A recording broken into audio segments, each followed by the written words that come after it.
मेरा नाम रीना है और मैं 21 साल की हूँ। जब मैं छोटी थी तभी मेरे माँ बाप इस दुनिया को छोड़कर चले गए।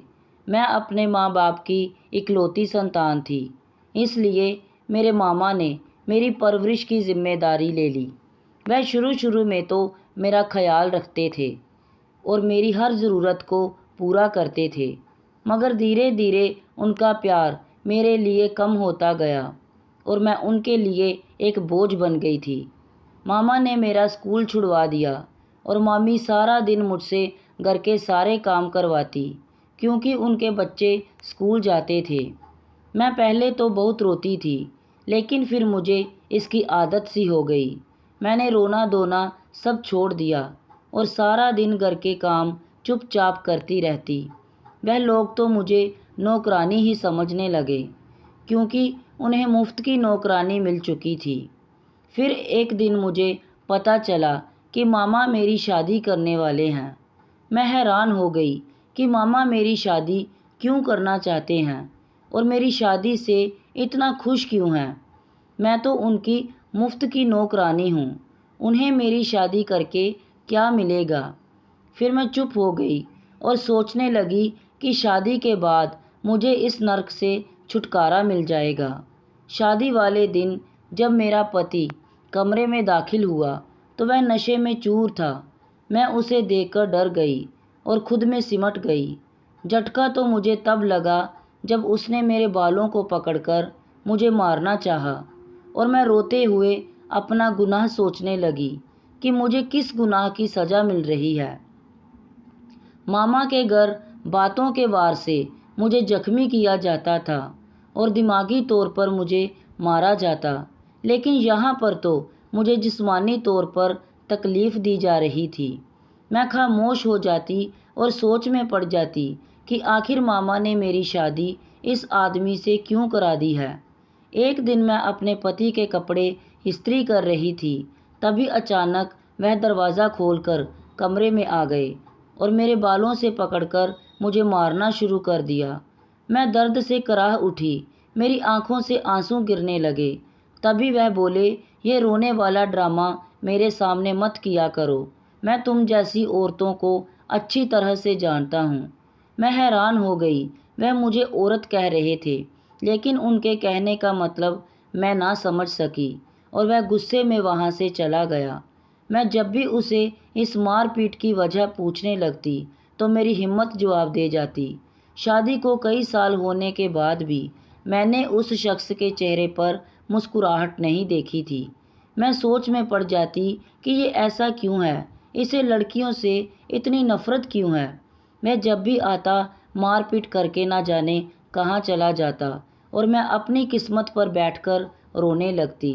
मैं रात को गार्डन में बैठी हुई थी कि वह अचानक मुझ पर चिल्लाने लगा, यहाँ क्यों बैठी हो, और वह भी रात के वक्त। इस वक्त किसका इंतज़ार कर रही हो? मैं तुम जैसी औरतों को अच्छी तरह से जानता हूँ।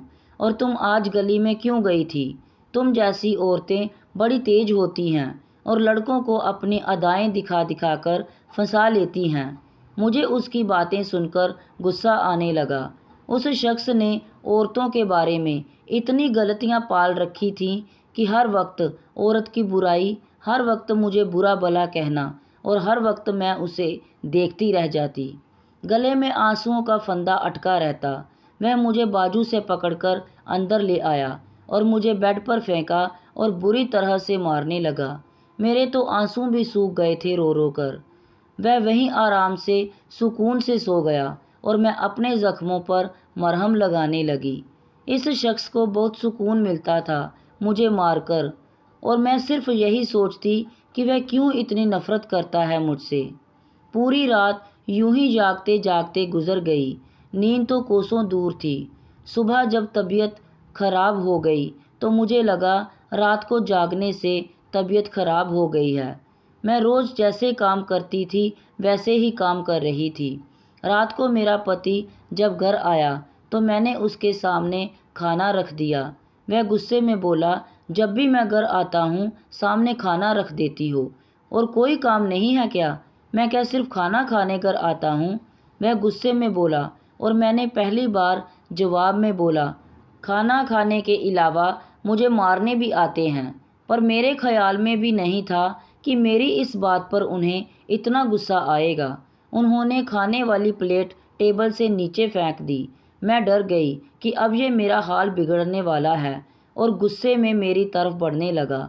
मेरा सिर चकराया और मैं ज़मीन पर गिर गई। उसके बाद मेरी आँख खुली तो मैं कमरे में बेड पर लेटी हुई थी और मेरे सामने खड़े डॉक्टर मेरे पति को कुछ सलाह दे रहे थे कि इनका बहुत ज़्यादा ख्याल रखना। इस हालत में इन्हें किसी भी तरह का कोई टेंशन नहीं देना चाहिए। मैं सवाल भरी नज़रों से अपने पति की तरफ देखने लगी। डॉक्टर ने अगली बात कही कि तब मुझे सारे हालात की जानकारी हो गई। डॉक्टर कह रहे थे कि अगर कोई टेंशन दी तो इनके साथ साथ बच्चे की भी जान को खतरा होगा। डॉक्टर की बात सुनकर मेरे चेहरे पर खुशी की मुस्कुराहट आ गई और मैं अपने पति की तरफ देखने लगी। मैंने पहली बार उनके चेहरे पर गुस्सा नहीं देखा, लेकिन अगर गुस्सा नहीं था तो मुस्कुराहट भी नहीं थी। बस वह खामोशी से डॉक्टर की बातें सुन रहे थे। थोड़ी देर बाद डॉक्टर चली गई तो वह भी बाहर चले गए और मुझसे कोई बात नहीं की। मेरी मुस्कुराहट एकदम सिमट गई और मैं बिना वजह अपने हाथों को देखने लगी कि मेरे हाथों की लकीरों में शायद कोई खुशी की लकीर ही नहीं। मैंने अपने गिरने वाले आंसू पोंछ दिए और सोचने लगी कि मामा के घर में और इस घर में कितना फ़र्क था। कुछ ज़्यादा फ़र्क नहीं था। मुझे ये जानना था कि मामा ने मेरी शादी इससे क्यों कराई थी, जो शख्स औरत जात से नफ़रत करता है और नफ़रत क्यों करता है। मैं पूछती भी तो किससे? मैं तो किसी को जानती तक नहीं थी। आखिर कौन मुझे बताता इस शख्स के बारे में? ये तो अकेला है, ना इसकी कोई माँ बाप, ना बहन, ना भाई, सिर्फ एक ही ये जालिम शख्स। पर मैं खुश थी, कोई तो था मेरा चाहे जैसा भी हो। ये सोचते सोचते कब मैं सो गई मुझे कुछ मालूम नहीं पड़ा। सुबह जब आँख खुली तब मेरे पति घर पर मौजूद नहीं थे। मैं उठी और फ्रेश हुई।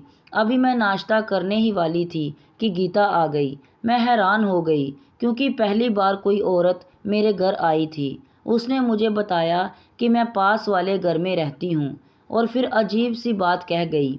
बोली, बहन, अपने पति को अपने काबू में रखो। इतना कहकर वह जाने लगी और मैं हैरानगी से उसे जाते हुए देखने लगी और सोचने लगी कि मेरे पति ने ऐसा क्या कर दिया जो मैं उसे काबू में रखूं।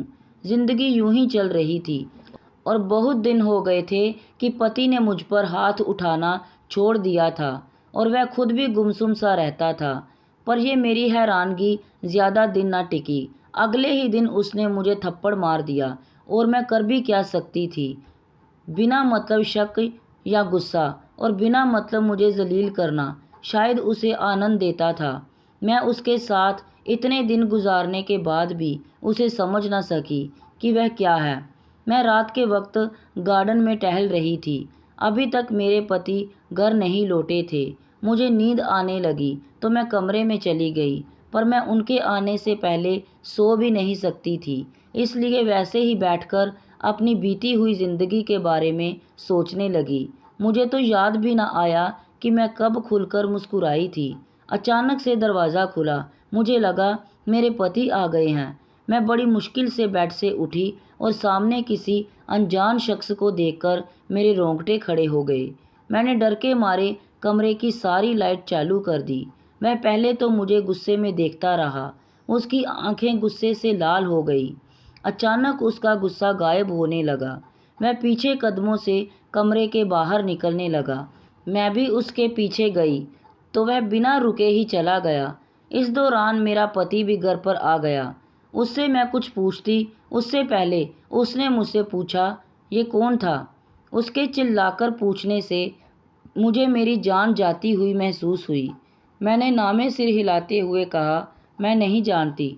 मगर मेरे पति ने मेरी एक न सुनी और एक ऐसा ज़ोरदार थप्पड़ मेरे गालों पर मारा कि मेरी आंखों के सामने अंधेरा छा गया। वह चिल्ला चिल्लाकर मुझे भला बुरा कहने लगा। शायद वह होश में नहीं था। वह मुझे बुरी तरह मारने लगा। उसने मुझे बोलने का मौका तक नहीं दिया और खुद ही बोलता गया। तुम जैसी लड़कियों के ना जाने कितने यार होते हैं, ना जाने किस किस के चक्कर में पड़ती हो तुम लोग। उसने मेरी बाहों से पकड़कर मुझे घर से बाहर निकाल दिया और गुस्से में कहा, इस घर के दरवाजे तुम्हारे लिए हमेशा के लिए बंद हो गए हैं, जहाँ मर्जी चली जाओ। मैं कहाँ जाऊँगी? मैंने रोते हुए पूछा। अपनी उसी यार के पास चले जाना, लेकिन यहाँ दोबारा कदम मत रखना। उसने इतना कहकर मेरे मुंह पर दरवाज़ा बंद कर दिया और मैं रोती रही। दरवाज़ा खटखटाती रही, लेकिन दरवाज़ा नहीं खुला और ना ही मेरे लिए खुलना था। मैं सड़कों पर दर बदर फिरने लगी। कहाँ जा सकती थी? मामा के घर भी नहीं जा सकती थी, क्योंकि उस घर में जाने से अच्छा मैं मर जाती। मगर मैं अपने साथ साथ एक नन्ही सी जान को नहीं मारना चाहती थी, और एक रात को नन्ही सी जान इस दुनिया में आ गई। मैं उसका और अपना पेट पालने के लिए सारा दिन लोगों के आगे हाथ फैला फैला कर भीख मांगती, लोगों की ठोकरें खाती। मेरा बेटा सारा दिन रोते रहता और मैं उसे देखकर ना जाने किस दर्द से गुजरती। मैं रोज़ मर मर कर जीती। अब मुझे अपनी सांसें बोझ लगने लगी थी और मैं अपने बेटे को सीने से लगाती, सड़कों पर फिरती और उस इंसान को बद्दुआ देती। ना जाने वह कौन था और क्यों मुझे इस तरह बर्बाद करके गया। मुझे अपने पति की याद आती। जैसा भी था, मैं उसके साथ एक छत के नीचे कम से कम महफूज तो थी। अचानक बहुत ज़ोरों की बारिश होने लगी। सभी लोग वहाँ से कहीं ना कहीं जाने लगे। मेरा बेटा ठंड से बुरी तरह से कांपने लगा। मैं उसे सीने से लगाकर बारिश से बचाने की कोशिश कर रही थी। मेरे बेटे का बदन बुखार से तपने लगा था। मैं उसे चूम रही थी कि अचानक कोई मेरे सामने आकर बैठ गया। मैंने नज़रें उठाकर उस आदमी की तरफ नफ़रत भरी निगाहों से देखा। मेरे तन बदन में आग लग गई। वह मुझे बड़े आराम से कहने लगा, उठो, मेरे साथ चलो, और उसने मेरे हाथ से मेरे बेटे को पकड़ दिया। मैंने गुस्से में कहा, तुम कौन हो और मैं क्यों चलूं तुम्हारे साथ? मैंने उससे अपने बेटे को वापस ले लिया। तब वह कहने लगा, मुझसे बाद में झगड़ लेना, तुम्हारे बेटे को बुखार है, अगर उसकी ज़िंदगी चाहती हो तो उठो और चलो मेरे साथ। मैंने अपने रोते बिलखते बेटे को देखा और उसके साथ चल पड़ी। वह मुझे अपने घर ले आया। वह घर कम और महल ज़्यादा लग रहा था। मैंने परेशान होकर उसकी तरफ देखा और गुस्से में कहा, क्यों मुझे बर्बाद किया? क्या बिगाड़ा था मैंने तुम्हारा? तुमने मुझे बर्बाद किया है। खुशियाँ तो मेरे जीवन में पहले से ही नहीं थी, पर तुमने तो मुझे कहीं का नहीं छोड़ा। मैंने उसका गिरेबान पकड़ा और उसे पूछने लगी, मगर वह कुछ बोले बिना आराम से वहाँ से चला गया। थोड़ी देर बाद फिर वापस आया, मुझे कपड़े दिए और बोला, अपने बेटे के भी कपड़े बदल लो और अपने भी बदल लो। ये कहकर रुका नहीं और वहाँ से चला गया। मैंने हम दोनों के कपड़े बदल लिए और अपने बेटे को सुलाने लगी। थोड़ी देर बाद वह फिर आया और बोला, मेरा नाम संजय है। मैंने गुस्से में कहा, मैं आपके नाम का क्या करूं? आप मेरे साथ चलिए और मेरे पति को बताएं कि हमारे दरमियान ऐसा कुछ भी नहीं है जो आपने समझ रखा है। मैं उसका हाथ पकड़कर उसे बाहर की तरफ खींचने लगी, मगर वह वहीं खड़ा रहा और बोला, तुम्हारा पति इस दुनिया में नहीं है, वह खुदकुशी कर चुका है। वह इतने आराम से बताने लगा कि मुझे यकीन नहीं हो रहा था। मैं बोली, तुम झूठ बोल रहे हो, और मैंने उसके गालों पर ज़ोरदार थप्पड़ मार दिया। लेकिन वह कुछ ना बोला, सिर्फ इतना बोला, तुम भी शादी कर लो। उसकी बात सुनकर मुझे गुस्सा आ गया, तो मैं बोली, तुम कौन होते हो मेरी ज़िंदगी का फ़ैसला करने वाले? क्या करना चाहिए और क्या नहीं मुझे अच्छे से पता है। तुमने मेरी ज़िंदगी बर्बाद कर दी है। मैं तुम्हें कभी माफ़ नहीं करूँगी।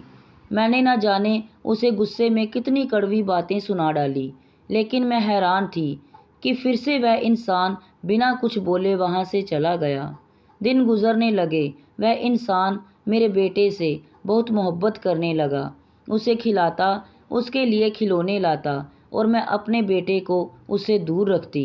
वह मुझे एक ही बात कहता, शादी कर लो, मगर मैं उसकी बात का जवाब ना देती। मैं अक्सर उसे तन्हाई में रोता हुआ भी देखती। वह बहुत कम मुस्कुराता। वह कहता, तुम अगर किसी और से शादी नहीं कर सकती तो तुम्हें मुझसे शादी करनी होगी। मैं ऐसे ही तुम्हें साथ नहीं रख सकता, और अगर तुम कहीं और जाना चाहती हो तो जा सकती हो। इस बात को सुनने के बाद मेरे मन में मामा के घर का ख्याल आया, मगर मैं वहाँ भी नहीं जा सकती थी। मैं उसके साथ शादी करने को तैयार हो गई। उसकी और मेरी शादी हो गई। मैं अक्सर उससे गुस्से में पूछती कि उस रात तुम मेरे घर पर क्यों आए थे, पर मुझे जवाब में उसकी नज़र में शर्मिंदगी नज़र आती। वह कोई जवाब ना देता। एक दिन मैं अचानक सीढ़ियों से गिर गई। उसके बाद वह मेरा बहुत ख्याल रखने लगा। पूरी पूरी रात मेरे पास बैठा रहता, मेरे बेटे को खाना खिलाता। मैंने उसे बेबसी से कहा, प्लीज़ मुझे भगवान के लिए सब कुछ सच सच बता दो। वह नज़रें झुकाकर बोला, तुम्हारे पति को लड़कियों से नफ़रत थी क्योंकि उसे किसी लड़की ने धोखा दिया था। फिर तुम्हारे पति ने तुम्हारे मामा से तुम्हें खरीदा। वह अपना सारा गुस्सा तुम पर निकालता था। एक दिन ऐसे ही मेरा उससे किसी काम की वजह से झगड़ा हो गया, क्योंकि वह मेरे पास ही काम करता था। मुझे नहीं पता था वह उस छोटे से झगड़े को इतना बड़ा कर देगा। उसने मेरी बीवी को मार दिया, जो माँ बनने वाली थी। मुझे बहुत दुख हुआ और मैं बदले की आग में जलने लगा। मैंने फैसला कर लिया था कि मैं इसकी बीवी को बदनाम करके मार दूंगा। उस रात मैं तुम्हें मारने के इरादे से आया था, मगर तुम्हारी हालत देखकर मुझे मेरी बीवी की याद आ गई और मैं वहाँ से चला गया। लेकिन मैं नहीं जानता था कि तुम्हारा पति इतना शक करेगा कि तुम्हें घर से ही निकाल देगा। मुझे कहीं सुकून नहीं मिल रहा था। मैं गरीबों की मदद करता था। मैं अक्सर तुम्हें देखता और सोचता कि मैंने इसे कहीं देखा है। फिर मुझे याद आ गया और मालूम पड़ा कि तुम्हारा ये हाल मेरी वजह से हुआ है। मेरी समझ में नहीं आ रहा था कि मैं किस मुंह से तुमसे माफ़ी मांगूं। मैं बहुत शर्मिंदा हूँ। वह बताते बताते रोने लगा। मैंने उसके जोड़े हुए हाथ पकड़ लिए और उसे माफ़ कर दिया।